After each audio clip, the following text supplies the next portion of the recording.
алтыншы тамыз Абайдың туған күні болатын. Абайдың шығармашылығы өте бай.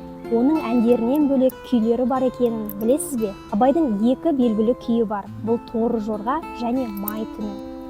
Сол күйлерді бізге жеткізген Ғайса Сармурзин. Бүгінгі шығарылымда сіздерге Абайдың Торы жорға деген күйін таныстырмақшымын. Бұл күйді алғаш Ғайса Сармурзин орындап, Оспан деген кісіден үйренген. Оспан Абайдың тұсында атқосшы және де жылқышы болған екен. Абайдың күйі деп Торы жорға күйін үнемі орындаған. Торы жорға күйінің шығу тарихын Ғайса Сармурзин былай баяндайды. Абайдың сүйікті ұлы Әбдірахман қатты сырқаттанып қалған кезінде Дерныйға кіші ұлын Мағауияны қарайласуға жібереді екен.